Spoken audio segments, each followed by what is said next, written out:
Tole harka fuunee daawwattootaaf dhaggeeffattoota Qaanqee show nagaan keenya jaalalaaf kabajaa bakka isin jirtanitti sanaa qaqqabu kan jedhu qopheessaan qophii Qaanqee show har'a ana Habtaamuu Lamuuti. Yoo iyyaa nageenyi badhaadhaa jenneerra. Waaqayyoof galatu torban keenya eeggannee immoo har'a walitti dhufneerra. Torban tokkoof waan qabanne hundumaa utuu hin qusatin qabannee gama keessan dhufneerra. Har'a keessummoota nan qaba. Keessummaa kabajaa yeroo jalqabaatiif keessummaa Qaanqee show hoogganaa dhaabaarraa isa nama tokkoon qaba. Hedduun keessan immoo Qaanqeen show akka durii qoosaa dhiiste warri naan jettanii qoosaa nu gaafattanis jalqaba irratti akka qoosaa tokko isiniif nan qabaa jechuudha. Atileetonni Oromoo warri biyya keessa jiran waa'ee Fayyisaa Lalisaa kan akkamitti akka isaan ilaalanis isa fuulduraa waa'ee iyyaafannoo ijoollee qabsaa'otaa sagantaa adda addaa keessatti dhiyeessaa turre namooti hedduun keessan nu barreessitanii ijoollee jaalle laggasaa wogii nu barbaadi jettan ajaja keessan fudhadhee barbaadee bira ga'een ture. Ijoollee obbo Laggasaa wogii keessaa Bilisee Laggasaa wogii argeen ture. Bilisee wajjin dubbannee Biliseen Qaanqee show irratti dhuftee dhiyaachuudhaaf obboloota isheetii wajjin mari'adhee walitti deebinan waliin jennee guyyaa beellamaa sanattis bilbilee ergaa kaayeen dadhabee yeroof waan hin qophoomne waan taateef hamma isaan qophaa'anitti obsaan akkasin eeggattan kabajaa guddaan isin gaafadha. Ijoolleen obbo Laggasaa wogii lubbuudhaan argamaniiru jechuudha. Kan biroo hamma dandeenyetti ijoollee qabsaa'otaa maatii qabsaa'otaa isinii dhiyeessuu yaalla. Garuu gargaarsa keessanis nan barbaada. Isin yoo na gargaartan duwwaadha. An nama tokkittiidha. Iddoo hundumaa ga'uu waan hin dandeenyee fi ijoollee qabsaa'otaa keessatti ijoollee warra hangafoota qabsaa'otaa warri beektan yoo jiraattan inboxii nu gochuu hin dagatinaa. Har'a yaadina irratti haasa'uu barbaade waa'ee waliigaltee dhaabolee arfan walga'iin saandee darbe magaalaa Minisooraa keessatti gaggeeffame irratti haasa'uu barbaada. Saandee Saturday darbe jechuudha. Waa'ee walga'ii kanarraa waan lama sadiin jechuu barbaada. Ummati keenya naannoo Minisootaa keessatti argamu walga'ii isaan irratti sirna argamanii gaaffii aarii qabanis baafatanii dhaabolee taasisaniiru. Baay'ee waan nama gammachiisu ture. Baay'ee waan namatti tolus ture. Namni shakkii qabu, namni quuqama qabu dhaaba isaa fuuldura dhaqee dhaabolee maxxamanan, dhaabolee maqaa Oromootiin jiran arfan kana gaafattanii deebii argattanii warri deebii hin argannes, warri gadditanis, warri dheekkamtanis ni jirtu. Garuu rakkoo keenya, rakkoo walii keenya keessa jiru paablikiitti ba'ee laayifiidhaan darbee waan hicitii nu gidduu jiru miidiyaa gubbaa irratti faca'uu isaatti baay'ee gaddeen ture. Baay'ee natti dhaga'amee ture. Sababiin isaa waan ofii keenya walitti buune, waan ofii keenya dhaaba keenyatti mormine, waan ofii keenya dhaaba keenyatti aarre, hawaasa keenyatti aarre paablikiitti fuudhamee gallakkisuun yommuu sana warrooti bilbilaanis miidiyaaleen adda addaa laayivii dabarsaa turanitti baay'ee dhugaa hin gammanne gammachuu hin qabu. Maaliif hicitiin keenya karuma keenya hicitii keenya fuunee rakkina hawaasa keenya keessa jiru rakkina dhaaba keenya keessa jiru rakkina walii keenyaa keessa jiru nutu furmaata itti kennuu qaba paablikiitti gallakkisuun nurra hin jiru tureef gara fuula duraatti wantooti kun akkasirraa abdii guddaan qaba. Gama birootiin immoo namoota gaafa laayifii darbu kana barreeffamaan dudubbatan hedduu isaanii argee baay'een gadde. Baay'ee waan tokkotu jira beektu mammaaksa Oromoo keessatti naafa ka'uuf garbaa ka'uu jedhu akkoon koo dur. Naafa ka'uuf garbaa ka'u arrabsoodhaaf miti. Naafa ka'uuf garbaa ka'u akka inni sii ka'uuf nama siin gadiif kaataa jechuudha. Ati yoo nama kabajje namni si kabaja. Yoo ati namaaf ulfina laatte namni ulfina sii kenna. Barcuma ulfinaa abbaatuuf jalatti baata. Barcuma ulfinaa abbaatuuf jalatti baata. Namoonni social media irratti ol ba'anii waan hin taane ummata keessatti waan hin taane hoogganoota dhaabaati jedhan baay'ee nama gaddisiisa. Baay'een gadde keessattiyyuu warra barreeffamaati. Warri fuuldura dhimma isaanii gaafatan isaan deebii isaanii argatanii galu. Garuu warri miseensa dhaabaa ta'anii dhaabuma kamiyyuu haa ta'u miseensa dhaabaa ta'anii miseensa dhaabaa kanaan otoo deemanii namoota balaaleffatan, namoota salphisan, namoota xiqqeessaniif baay'een gadde. Kun aadaa Oromoo keessas hin jiru. Keessattiyyuu miseensa adda bilisummaa Oromoos ta'e keessa jiraadheen beekaa sansakkaa naamusa addi bilisummaa Oromoo nama barsiisu dhugaa rabbiin isiniin jira. Waldaan amantaallee nama barsiisu. Heeraaf seera baay'ee cimaa qaba. heeraaf seera baay'ee cimaa qaba. Miseensa adda bilisummaa Oromoo jedhee inni arrabi isaa sagal dheeratu suni miseensa adda bilisummaa Oromoo miti. Warra maqaa adda bilisummaa Oromootiin adda bilisummaa Oromoo xureessuuf deeman jedheen fudhadha. Kaayyoo heeraaf seera adda bilisummaa Oromoo keessatti seerri nama arrabsi namaan hin jiru. Seerri nama xiqqeessi namaan jedhu hin jiru. Seerri nama miti bineensallee kabajii namaan jedha. Kanaaf maaliif ree gaafa namni dhaaba keessa yookaan immoo dhaaba tamantan sana arrabsu maa nama arrabsitu kan isin arraba guddatu isin warri arraba guddata jechuudha. Social media keessatti alaabaa adda bilisummaa Oromoo alaabaa kaawwaa'oo maqaa hoogganootaa surraa hoogganootaa maqaa gandaa baattanii gaafa nama arrabsitanii sammuu namaa keessa waan hin taane keessu waan akkasiirraa of qusadhaan isin jedha. Keessattiyyuu warra social media irra deemee qabsoon arrabuma duwwaa godhataniifan baay'ee na gaddisiisu. Warra akkasii kana Oromoo jedheellee fudhachuun baay'ee natti ulfaata. Oromoon nama kabaju.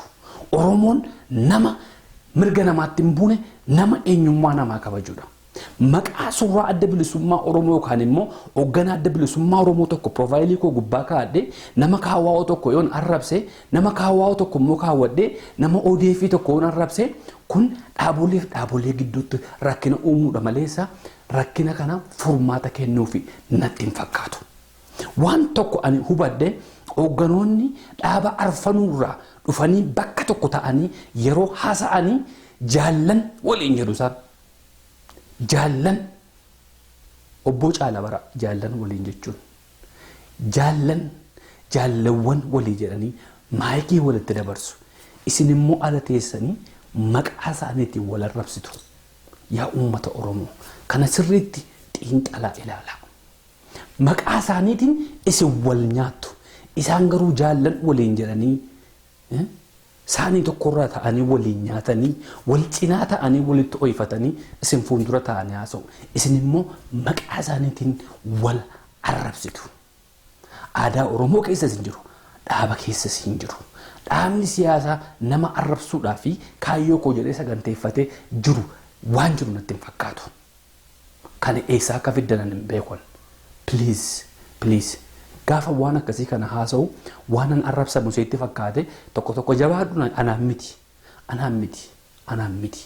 Hoogganootuma kamiyyuu warra itti fakkaate qabsaa'uuf deemu kamiyyuu salphisuuf arrabsuun sun aadaa Oromoo keessas hin jiru. Sammuudhaan chaalenjii wal gochuudha. Sammuudhaan dalagaadhaan ana caalaa hojjeta jettanii dalagaa nutti agarsiisa. Abbaa fedhe caalaa jala deemuu dandeenya. Adda bilisummaa Oromoo irratti michiin nu dhee miti. Kan adda bilisummaa Oromoo hojjetu dhufeennan har'as boris uummanni Oromoo jaluma deema. Adda bilisummaa Oromoo irra arrabaan isa deemu duwwaa otoo hin taane dalagaadhaan mul'isuudha jedhee dhiseetti hima. Warri miseensa adda bilisummaa Oromoo taatanis please maqaa dhaabaa hin arrabsiisina. Dhaabni kun lubbuu meeqaan dhufee as ga'e. Dhaaba kanatti hayyoota meeqatu darbe. Dhaaba kanatti maatii meeqatu diigame. Dhaaba kanatti nama meeqatu namaan gadi ta'e. Dhaaba kanatti beektota meeqatu maraataa ta'e karaarra ciisaa jira biyya keessa. Maqaa dhaabaa hin balleessina.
gochaa fayyisaa kana ani yoomiyyuu haasa'ee fixuu hin danda'u.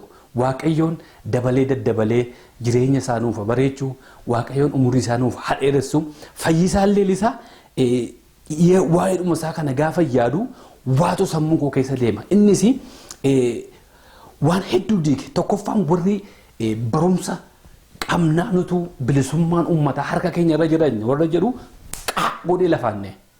Lammaffati warra biyya keessa an kanan qabaa qabeenya kanan qabaa yoo waa haasa'e wayyaaniin qabeenya qofuuti akkas gooti maatii koo kana gootan warra kanas lafaanne.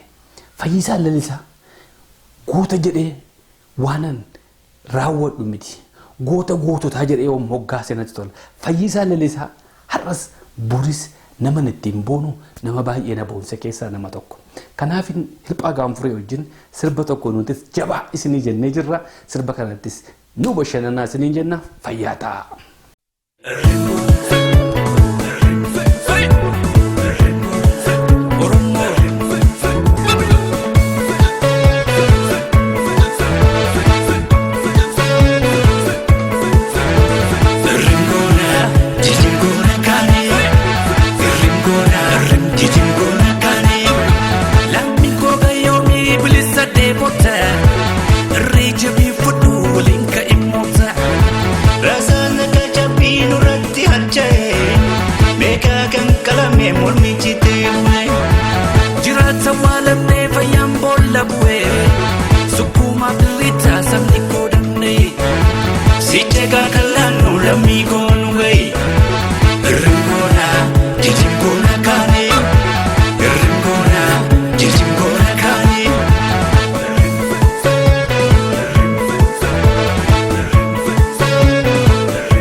Daawwattootaaf dhaggeeffattoota Qaanqee Show keessummaan koo har'aa Hayyuduree adda bilisummaa Oromoo Obbo Daawud Ibsaa afeereen jira.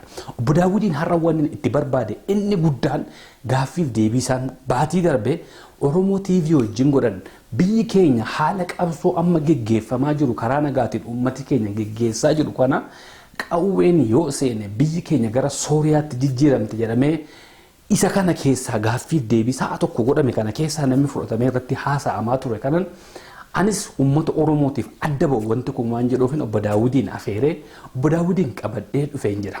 Obbo Daawuditti tun deemin garuu qaanqeen showuu amalasee nama kofalsiisuu nama taphachiisuu irraa xiqqoo qabbanoofte warri naan jettaniif immoo xiqqoo see waan ilkaan falaqqisiin godhu immoo tokko qabadheen jira. Innis gaaffiif deebii atileet Qananiisaa wajjin eeggata. Akkasii fayyaa nuuf ta'a horaa bulaa isiniin jenna. Qaanqee show kan keessan daawwattoota keenya egaa qaanqee showtiif yeroodhaa gara yerootti namoonni gumaacha godhan hedduutu jira.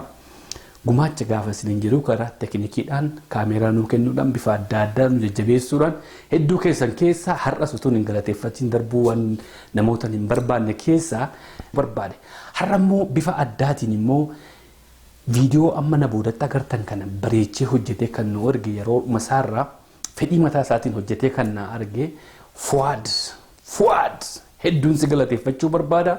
Fuwaadiinis akkasin naa galateeffattan hin barbaada. Fuwaadii galata guddaan isiniif qabaa. Fuwaad naaf jiraadhu. Namoonni baay'een hirrina qaanqee showuu dubbattu waa'ee sagaleen al tokko tokko rakkina qabaata. Viidiyoon qulqullina keenya rakkina qabaata nan beeka. Nama tokkotu kan hundumaa isinii godhaa jira. Isinis karaa barbaachisaa ta'een hirruu keenya nu guutaa. Meeshaa nurraa hir'attee itti nu dabalaa. Daran qaanqeen showuu akkasiniif bareedduuf.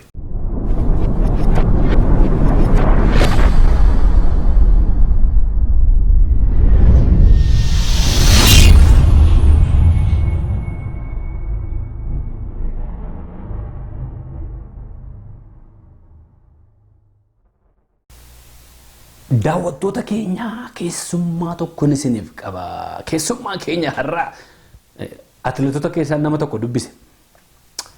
Atileet Qananiisaa Baqqalee mee egaa waa'ee atileet Fayyisaa Lalisaa yeroo darbe Riyootti godhee achumarraan atileetota biraa wajjin biyyatti galuu hin dandeenye innillee dubbateera. Atileetonni biraa sun baay'ee gaddaa turanii warri bo'anis jiru jedhee mee namoota bo'an keessaa mee eenyu jajjabeessite ati bakka sanatti argamuu hin dandeenye namoota warra bo'an kan ammoo Qananiisaatu baay'ee jajjabeessa waan jedhaniif galatee burqaa jajjabeessite taara mee akkamitti jajjabeessite? አይዞሽ ገለቴ አይዞሽ በቃ ምን እናድርግ በቃ ምንም ማድረግ አይቻልም። Hedduu galatoomi. Artistoonni Oromoo baay'een sirbaafii turan. Ati immoo gama fiigichallee xiqqoo ishee qabbaneessaa jirta. Sagalee bareedaas qabdaa jiran sirba sirbuu dandeessaa jedhamee Fayyisaa Lalisaati sirba tokko sirbisiin jedhamee akkamitti sirbitaaf?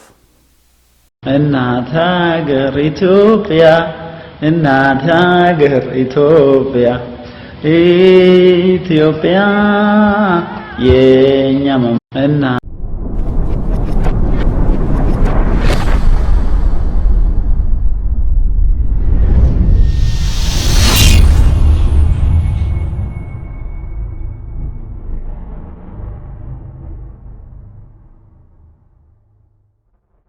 Dura dursee Hayyuduree adda bilisummaa Oromoo Obbo Daawud Ibsaa gaaffiif deebii gabaabduu qaanqee showuu wajjin gochuudhaaf iyya manaa laattanii bakka kanatti argamuu keessaniif galataaf ulfina guddaan isiniif qaba horaa bulaa. Galati keen badiin. Tole hedduun isin galatoomfadha Obbo Daawud. Egaa baatii darbe kana keessa injifannoon haaraan atileeta Oromoo Fayyisaa Lalisaatiin qabsoo bilisummaa Oromoo keessatti boqonnaan haaraa uummata addunyaa qabsoo bilisummaa Oromootti gurra qabateef ija qabate ija isaanii gurra isaanii banee jira. Gama adda bilisummaa Oromootiin ergaa Lalisaa Fayyisaatiif qabdan akka dabarsitan carraa isiniif kenna. Gaarii fayyaa ta'ee carraa kana nuu kennuutiif duraan dursa atileet Lalisaa Fayyisaa yeroo hedduu bifa adda addaatiin qabsoo bilisummaa Oromootiif gumaacha kennaa akka turetti beeka akkasittiin odeessa isaa qaba. Kanaaf ummati kun ummata kanaaf galata guddaatu qaba ummata kanarraati. Addatti immoo tarkaanfiin dhiyoo kana fudhatame tarkaanfii seenaa qabeessadha. Akkatti tarkaanfii seenaa qabeessa ta'u yeroo jalqabaatiif kanneen bebbeekamoo ta'an atleetonni yookaan immoo bifa adda addaan warri beekaman afaan ingiliziitiin celebrities jedhu celebritiesiin Oromoo kuni tarkaanfii mul'ataa waltajjii addunyaa irratti keessattuu qacarraa akkasii qabanii warra atleetotaa fi warra ispoortii waan dirree ispoortii keessatti bebbeekamoo ta'anidha. Isaan kuni dhimmi uummata isaanii itti dhagahamee dhimmi dararamnii fi ajjechaanii fi hidhaan waggootii dheeraa 25 kana keessattuu mul'atoon biyya keessatti uummata Oromoo irratti gahu kun isaanitti mul'atee dhimmaa fi gaaffii uummata Oromoo waltajjii kana irratti ni argisiisu of kennanii ka jedhu eegaa turre uummata Oromoolle eegaa turre sanarra darbee qabsaa'onni mararfantoonni qabsoo bilisummaa Oromoo gara sanaatti isaan dhiibaa turani hundi keenya quba qabna warra sadarkaa akkasiitti dandeettii qaban kana yeroo dheeraa isaan dhiibaa turani haa ta'uuti yeroon isaan geenye fakkaata amma yeroon isaa gahee ka jalqabaa lalisaa fayyisaa Rio de Janeirotti tarkaanfii kana fudhateera fayyaa ta'ii jenna galata guddaa qabda jenna ummati kunillee guddoo garaan isaa qabbanaa'ee addunyaa irratti illee bu'aa inni ummata kanaaf buuse ka akka nam tokkootti osoo hin taane ka namni kumaatamaan lakkaa'amu buusuu hin dandeenye sadarkaa olaanaatti qabsoo kanaaf bu'aa buusee beeksisee bakka sagaleen ummata kanaa gahuu hin dandeenyee fi kanuti irra deddeebinee iyyataa baanee fi ummati kun iyyataa bahee fi hiriira nagaadhaan darbee immoo dhaabi kun ibsoota baasuudhaan nama bobbaasuudhaan isaanitti himaa bahe nu dhaggeeffachuu dadhabanii namni kun yeroo gabaabaa keessatti osoo isaan hin jaallanne akka dhaggeeffatan isaan godheera fayyaa ta'e ulfaadhu jennaa jiraadhu ummata kanaaf fakkii gaarii fi akkasumas immoo goota biyyaa keessaa ka sadarkaa warra olaanaa keessatti lakkaa'amudha fayyaa ta'in jedha carraa kana naa kennuut keetiif ulfaadhaatillee. Boonsaa keenya nu boonsee leenji keenya nu boonsee gabrummaa Oromoon keessa jiru guutuu addunyaatiif ibse fayyisaa leellisaa amma salisii tokkicha qixxeekuma amma salisii leenja gooseen jedha amma salisii ati leencuma dhugumaa tokkicha qixxeekuma. Tole Hayyuduree adda bilisummaa Oromoo Obbo Daawud Ibsaa hedduun isin galateeffadha. Baatii darbee gaaffiif deebii Oromoo TV waliin gootan irratti waa'ee qabsoo bilisummaa Oromoo biyya keessatti gaggeeffamaa jiru fincila karaa nagaatiin gaggeeffamaa jiru kan irratti meeshaan yoo gale biyyi keenya gara Siiriyaatti deebiti isin jettan namoonni gama biraatti katanii waa'een kana baay'ee irratti haasa'amaa jira sooshaal miidiyaa keessatti waa'ee kana irratti akka isin ibsanuu laattaniif kan isin barbaade. Gaarii waan kana keessaa akka jedhamee fi akkatti taa'irraa dabsanii irraa olola tottolfatu dhagahee warri olola tolfatan egaa yeroo baay'ee dhimmoota adda addaa ka'u irratti gosa hedduu qabu. Inni dura tika diinaatu uummata Oromoof ka yaade fakkaatee yeroo hundumaa waraanni bilisummaa Oromoo eessa jira meerre tarkaanfii fudhannee kana kanaanii olola bulluqsaa darbee immoo waan jejjedhamu dabsuudhaan ka uummataaf yaade fakkaatee qalbii uummataa hatuudhaaf goggodha kuni deddeebi'ee ka mul'atudha warri kaan immoo hubannoo gahaa dhabuurraati isa kana otoo deebisanii guutummaan dhaggeeffatiin isa kanarratti xiqqoo ishee rirrifatuuf akka biraa yaaduurraa ta'uu mala. Walumaa gala dhimmi kun waan dhiyeenyatti waggaa keessattuu 2014 asitti sochiin fincila diddaa gabrummaa fi gara dhumaa kan immoo fincila xumura gabrummaa irratti hundaa'ee ka gaafatamedha. Isa kana keessatti tarkaanfiin mootummaan fudhatu uummata keenyaa fi hunda keenya aarsuun ni jira. Sanaaf immoo deebii tarkaanfii ka hawwanii fi ka akkasitti barbaadan jiraatu irraati maaliif tarkaanfiin hin fudhatamne ka jedhu ka'a. Walumaa gala nuu fi mootummaa Itoophiyaa gidduu qabsoon hidhannoo waggooti 25 itti fufinsaan deemaa jira.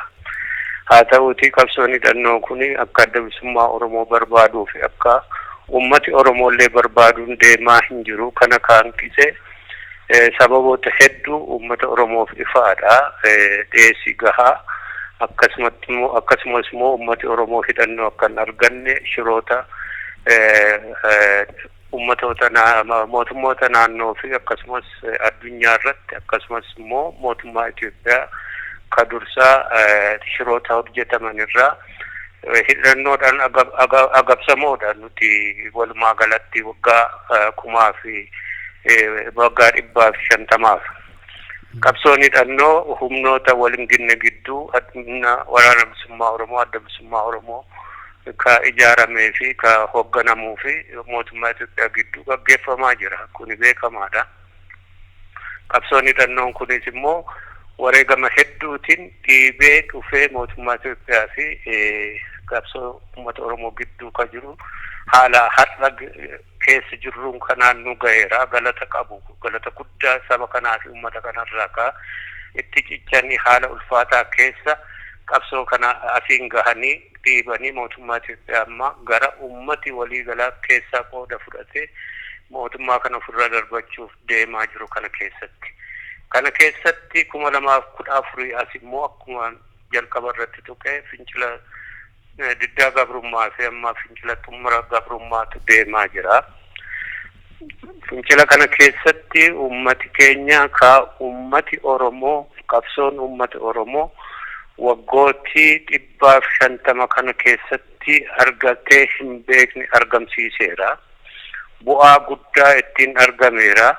Wareegama ulfaataanii fi sukanneessan ta'ullee qabsoonsaa addunyaa irratti ka mootummooti Itoophiyaa waggooti dheeraa ukkaamsa kana keessaa dhoosee baasee addunyaatti mul'iseera. Darbee mootummootii fi miidiyaaleen hedduun kana akka beekan godheera. Mararfannoo mootummootaa fi akkasumas immoo kanneen mirga namaatiif falman hedduu argateera. Inni kun bu'aa tasa Oromoon argateen beekne isa sadarkaa ol'aanaa qabsoosaa fi uummatichaa fi dhimma isaa fi gaaffii isaa addunyaa kanatti mul'iseedha jechuudha. Kuni wareegamaa fi tooftaa bilchaataa qabsoon kun addatti immoo ka fincila kana hooggananiin ka argamee fi ka ummati kun wareegama isaatiin argameedha jechuudha. Wareegamni kun waan argamsiise kana qofa otoo hin taane of keessatti immoo tokkummaa ummata kanaa itichee kanneen tokkummaa ummata kanaa facaasuu barbaadan mootummaa Itoophiyaa fi waahillanii isaa fi kanneen gufuu qabsoo bilisummaa Oromoo ta'an irraane tokkummaa isaa iticheera. Wareegamaan kaaba baha kibba dhiyaa kana hunda waliin gahee jechuudha. Bakki irraan kaanee hin jiru, bakki waliin dirmanne hin jiru. Kuni bu'aa guddaa ka ummati Oromoo tikfachuu qabudha jenneeti amanna. Haala kana keessatti tarkaanfiin mootummaa Itoophiyaa haala sadarkaa olaanaadhaan nama aarsuu fi nama finiinsullee wareegamni baafamee fi bu'aan argame wal bira yeroo qabamu bu'aan argame kun ka qabsoo hidhannootiin waggaa dheeraa wareegama hedduu baafneeti olitti ta'eeti argama jechuudha. Haala kana tikfachuu qabna. Isa kanas qabsoon hidhannoo naannoo itti waraana Itoophiyaa wajjin wal dura dhaabbatu qaba, zooniilee qaba, bakkoota tarkaanfiileen fudhatan jiru waraana bilisummaa Oromoo fi akkasumas waraana mootummaa Itoophiyaatii fi warra tika mootummaa Itoophiyaa gidduutti ka ta'uu qabudha. Naannoo sochii uummataa fi fincila uummataatti immoo isa kana wal makuu qabnu. Yoo sun ta'e yeroo gabaabaa keessatti Siiriyaa keessatti ka ummati ol ka'e waan tarkaanfii sochii uummataa wajjin wal makanii mootummaatiif karaa bananii gara qabsoo hidhannoo fi gara wal dura dhaabbannoo hidhannootti jijjiirame suni bu'aa irraa fafa qabaate. Kanaaf naannoo sochiin uummataa ta'utti isa kana hawwuun waan amma argame kanaa fi bu'aa argame kana yoo balleessuu ta'e malee waan nu fayyadu hin qabu. Waan hidhannoodhaan dura dhaabbannu waraana bilisummaa Oromoo jabeessuun, hidhachiisuun, hidhannoosaa ol kaasuun, dhiyeessiisaa ol kaasuun kana ittiin haaluu keenya bahuu dandeenya. Hawwame akkasitti haasa'ame isa kana ka dabsan egaa isa kana dabsanii irraa ka tolfatan waan lama akkaataatti gaggeeffannu irraa fi bu'aa argannu irraa adda babaasee ka haasa'ame sana ka dabsanii akkuma jalqaba irratti jedhe akeeka lama ka qabanidha. Ka isaan kana keessattuu ka dogoggoraanii fi yookaan guututti dhaggeeffatuu hanqatan yoo guututti dhaggeeffatan gaariidha. Kanneen kana dabsuudhaan ittiin akeeka biraa bakkaan gahachuudhaa fi socho'anii tika diinaatti ka hidhatanii fi yookaan akeeka biraa ka qaban isaan kun egaa kanuma Oromoon jedhu sammuun waan nagaa yaadne daba hojjechuutti riyyaan qabu ka jedhan sana isa kana isaan muhaaftiifna garuu akkatti haasa'amee fi akkatti jedhame kanuma irra deebi'ee dhaggeeffachuu danda'ana. Tolee, horaa bulaa. Kan biraay Gaafiif deebii keessan keessatti deddeebitanii kan haasa'aa turtan uummanni Oromoo qabsoo bilisummaa Oromoo waboo cinaa akka dhaabbatuuf waboon akka gargaaru irra deddeebitanii dubbattanii jirtu.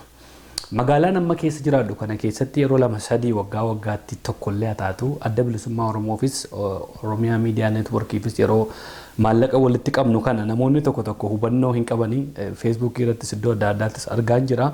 Maallaqa OMN kennan waan waboo kennan itti fakkaataa jira. Kun immoo namoota wal dogoggorsaa jira waan ta'eef mee waa'ee kanarratti akkasiin ibsanuu laattanii fi uummanni yoo waboo adda bilisummaa Oromoo gargaaruu barbaade eessaan haa gargaaru karaa isaa utuu nu ibsatanii. Miidiyaan OMN miidiyaa mataa isaa danda'ee ka caasaa adda bilisummaa Oromooti alatti bilisa ta'ee gaggeessudha. Maallaqas ka guurratu ofiif guurrata malee adda bilisummaa Oromoof yookaan waraana bilisummaa Oromoof miti. Miidiyaa kanaaf maallaqa buusuun gaariidha. Miidiyaa barbaada Oromooni. Miidiyaa kana immoo akkaataatti to'atee akka daandii qabsoo bilisummaa Oromoo keessatti dhimma baasu gochuun uummata Oromoo ka maallaqa buusuu irraati eegama. Haa ta'uti miidiyaadhaa fi maallaqa buusuun gaarii. Caasaa adda bilisummaa Oromoo miti, caasaa waraana bilisummaa Oromoos miti, waraana bilisummaa Oromoofis adda bilisummaa Oromoofis ka gahu hin jiru sanaan ka buufamuu fi ka dhaqu miidiyaa sanaaf dhaqa jechuudha. Kana kanumaan xumurraa akkasitti adda baafnee beekuu qabna jechuumaafi.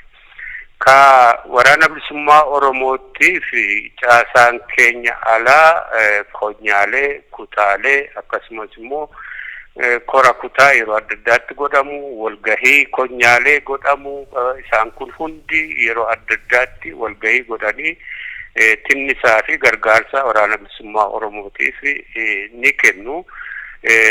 Isa kana karaa sana nu gumaachuu danda'anii caalaatti immoo addatti mataan ka buusuu danda'an yoo jiraatanii karaa dura taa'ota konyaalee fi akkasumas karaa damee dantaalaa odeessa argatanii eessatti akkaawuntii kamitti akka erguu qaban odeessa argachuu danda'anii karaa sana yookaan immoo weebsaayitii keenya irratti gaafachuu danda'ani imeeliidhaani. Isa kana karaa sana waan ni gochuu danda'ama. Kanarratti dabalata immoo akkaawuntiin ABO ni jira. Innis waraana bilisummaa Oromootiif ni gargaara. Achitti qabu kuni bakka lamaati qabna. Jarmanii fi Oslootti akkaawuntii qabna. Isattis nu erguu danda'ani. Isaan kana odeessa isaa akka jarri kun caalaatti bal'isanii ABO irratti beeksisanii ni goona irratti kun jira taanaan. Irra guddaa garuu konyaaleen keenya yeroo yeroodhaan walgahii godhanii waraana bilisummaa Oromootiif gargaarsa walitti qabaa jiru. Ammallee yeroo hundumaa waggootii dhaabbataa 25 kana dhaabbataan konyaaleen kun nu gargaaraa jiran isaanin yoo nu jajjabeessan nutti tola. Sanarra darbee mataan qaba buusu akkuma jedhe akkaawuntiilee kanatti yoo nu erge baay'ee gammannaa jechuudha. Kana akkuma kanatti otoo nu jajjabeessaa deemtani. Tole hedduun isin galatoomfadha. Hayyuduree adda bilisummaa Oromoo Obbo Daawud Ibsaa gaaffii baay'ee isin gaafadhu sababiin isaa gaaffiin isin gaafachuu barbaade hundumasaa Oromoo TVtu isin gaafatee fixe mee ummanni Oromoo waaqaa gaditti bilisummaa isaatiif kan abdatu bilisummaa irraa eeggachaa jiru waboodha adda bilisummaa Oromooti mee ummata kanaaf ergaa haaraa kan waggaa kana qabdan dhaamsa qabdan abdii nuuf qabdan akka nu dabarstan carraasiniif kenna. Gaarii ergaan qabnu as keenyarraa as gahuunsa kana keessatti qoodi qabsaa'otaa uummata keenya waggaatii 25 kana keessatti salphaa miti. Akkuma deddeebisee jedhee adda bilisummaa Oromoo dhaaba uummata Oromooti. Dhaaba kana keessatti ka wareegama hin baafne ka dhalooti jalaa hin wareegamne maatiin jalaa hin gaaga'amne qabeenyi mana isaa keessa ka hin saamamne manni isaa keessa kan hin sakatta'amne lakkoofsaan xiqqaadha yoo jiraate warra mootummaa wajjin fiigan irraati ka hafe uummati Oromoo miliyoonaan lakkaa'amu waggootii 25 kana keessatti maatiin isaa fi qabeenyi isaa qeensaa goolameera. Kana keessatti qabsoo kana irra aanuudhaa fi adda bilisummaa Oromoo keessatti qooda fudhateera. Kumaatamaan Oromiyaa guutuu keessatti wareegama itti baaseera. Kanaafi dhaabi kun ka uummata kanaati ka jennuufi kanaafi dhaaba kanaafi uummati kun wal qabateeti ka bakka amma geenye kana hunda ka geenye waraanni bilisummaa Oromoo haala ulfaataa keessatti qabsoo godhu kana keessatti kan hin qabne akaayiidhaan ka qabu mooyyuu nyaata miidhagaadhaan jala deemee jajjabeessee daggalatti itti guuree madoosaa bakkatti godhee akkasitti dhagaa waraanni bilisummaa Oromoo lole malee qabeenya tokkollee alagaarraatii ka isaaf darbatame hin jiru.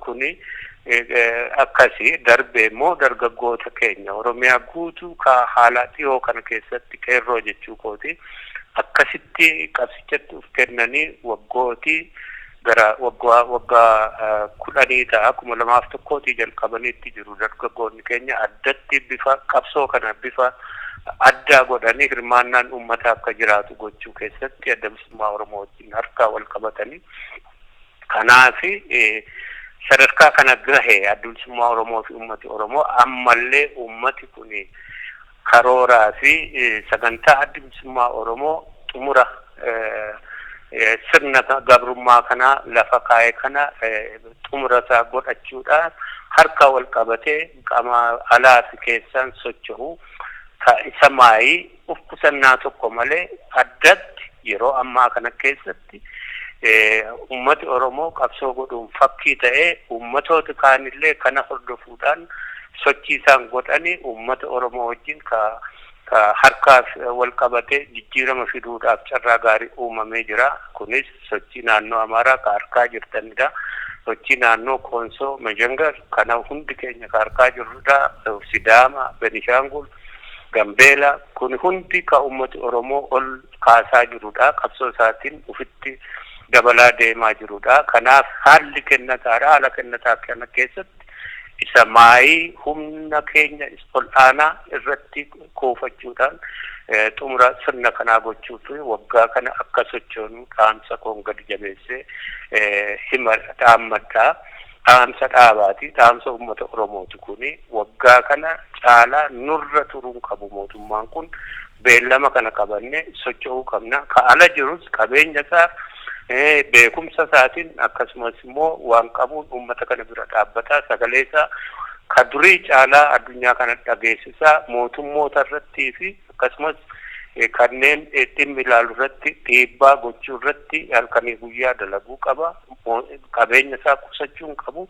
Waraana bilisummaa Oromoo fi uummata adda bilisummaa Oromoo akkasumas madoo keenyaa fi kanneen qabsoo kanarratti miidhaman gargaaruu irratti qopheessine kanaaf akka hiriirru sagalee keenya gar tokkotti luucceffannee mirga waggaa 150 ol dheebonne kana harka keenya galfachuuf akka sochoonu gadi jabeeffannee dhaammanna fayyaa ta'e ulfaatu. Hayyuduree adda bilisummaa Oromoo Obbo Daawud Ibsaa gaaffiif deebii gabaabduu waliin goonetti hedduun isin galateeffadha. Gara fuula duraatti immoo gaaffiif deebii biraatti walitti deebina jedheen abdii qaba. Har'a inni hedduu na quuqee isin gaafachuu barbaadeef waa'ee Siiriyaa kanaa fi horaa bulaan isiniin jedha nagaa waaqeetti jiraadha. Fayyaa ta'e ulfaatatis tole. ABO kallacha qabsoo wabii jireenyaa falmataa seenaa deebisaa aadaa keenyaa dagaagsaa afaanii moggaasaa hayyuu eegaa dinagdee keenya lubbuu siif wareegna suma abdiin keenya. ABO finciloota Oromoo sirnaan qindeessite siyaasaa fidhannoo waliin kurfeessite falammii daangaa Oromoo seenaaf haaromsite alaabaa Oromoo ol kaastee fan'istee hunda agarsiifte siif beekaa alagaa hamilee masaanuu baay'ee busheessite deggeraa kee hundaa lolaaf si'eessite daandii bilisummaa lammiif mijeessite kallachummaa Oromoo hojiin dhugeessite.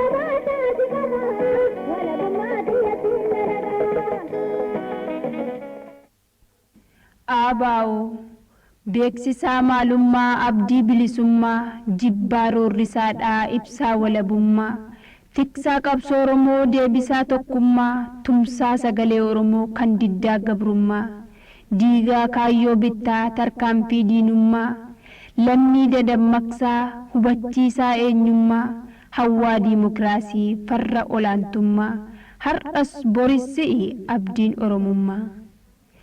ABO jiraachuu kee hundaa sobaan jijjiiranii addunyaa marattuu olola oofanii goobanaa haarawaa horiin gowwoomsanii si balleessuuf jecha maqaa keen ka'anii deggeraa kee hundaa afaan fajjeessanii waan hin taane hundaa sirratti tasaasanii hin milkoofneen malee baay'ee carraaqanii akeeka kee bakkaan ga'uuf jecha dhiira dhalaa hin jenne lubbuu siif gumaacha hunduu siif birmata hin eegu waamicha si jalatti hiriiraa hin ta'uu garbicha kan biraa si diiguuf guuttatee garaacha hamii waliin dhaha hadheessee kaayyicha deggeraa kee hundaa afeera reebicha sanyiitu sanyii nyaate hubadhaa baricha garuu yaa Oromoo osoo waliif naane qilleensi nuun seenu yoo tokkicha taane.